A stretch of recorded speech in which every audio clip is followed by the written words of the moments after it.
কাছেও আমার অচ্ছুত না, আইএসএফও আমার কাছে অচ্ছুত না, কিন্তু আইএসএফ এর যে বিধায়ক তাকে আমি বলবো সংযত আচরণ করতে।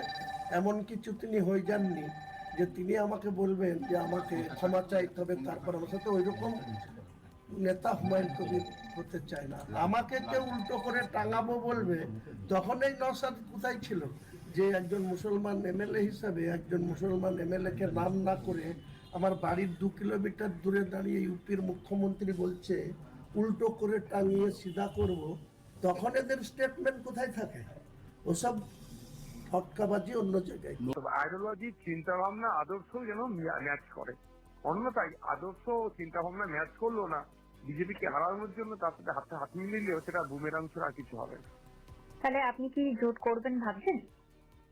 দেখুন, আমরা অলরেডি কথা চলছে জাতীয় কংগ্রেস এবং সিপিএম এর সাথে, আমরা সেখানেও বার্তা দিয়েছি যত পশ্চিমবাংলায় এমন অনেক সামাজিক সংগঠন আছে তারা কন্টেস্ট করবে না, তারাও চাইছে যে বিজেপি এবং তৃণমূলকে হারাতে হবে, সেই জন্য তারা আমাদেরকেও বলছে যাতে একটা বড় ধরনের জোট হয়, সেই চেষ্টা আমরা চালাচ্ছি। এবং আপনাদের বলি অনেক ধর্মীয় সংগঠনও আছে যারা ধর্মীয় কার্যকলাপের সাথে যুক্ত থাকে, তারাও চাইছে বিজেপি এবং তৃণমূল হারুক।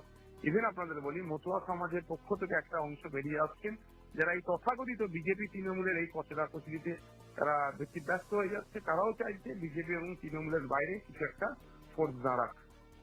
আমি বড় নেতা নয়, আমার রাজনৈতিক বয়স হচ্ছে 4 বছর, 1 নম্বর। দ্বিতীয় কথা, আমার একটা আদর্শ আছে, আদর্শটা এটাই যে আমরা সম্প্রীতির বাংলা, ঐক্যের বাংলা, রবি নজরুলের বাংলায় সাম্প্রদায়িক যে কথা বলবে তাদের সাথে থাকবো না। ওনার কথাটা সাম্প্রদায়িক কথা বলেছে, আমি ওনাকে ক্ষমা চাইবার নির্দেশ আমি দিচ্ছি না, তো আমি নির্দেশ দেওয়ার কি? আমি ওনাকে এটাই যে যদি আমাদের সাথে রাজনৈতিক যদি ওনার আলোচনায় হয় করতে চান, তাহলে উনি ওনার বিগত দিনে যে কথা বলেছেন সম্প্রীতি পশ্চিমবাংলার ঐক্যতে বিনষ্ট হয়েছে, সুতরাং তাকে সেই জায়গা থেকে সরে আসতে হবে। স্পষ্ট ভাষায় রাজশাহীর ভাষায় বলতে চাই, হুমায়ুন কবির সাহেবের সাথে তখনই আমরা রাজনৈতিক আলোচনায় যাব উনি বিগত দিনে যে কথাগুলো বলেছিলেন, যেটা সম্প্রীতির বাংলা, কবি নজরুল এবং রবীন্দ্রনাথ ঠাকুরের বাংলা যেগুলো প্রযোজ্য নয়, যে কথা বলেছে সেগুলো থেকে ওনাকে প্রত্যাহার করতে হবে।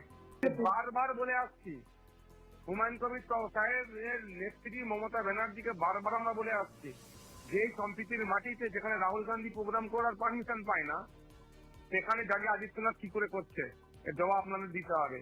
আর যোগী আদিত্যনাথ বাংলায় এসে সম্প্রীতির বাংলাকে বিনষ্ট করছে, ওনার বিরুদ্ধে আইনগত ব্যবস্থা নেওয়া আমরা বলেছি। তবে যোগী আদিত্যনাথ এসে একটা সাম্প্রদায়িক কথা বলে দেবে, আমি তার কাউন্টার করতে যে আমিও সাম্প্রদায়িক কথা বলবো, তাহলে যোগী আদিত্যনাথজির প্ল্যানটা সাকসেস হয়ে গেল। তো বিজেপি আর তৃণমূলকে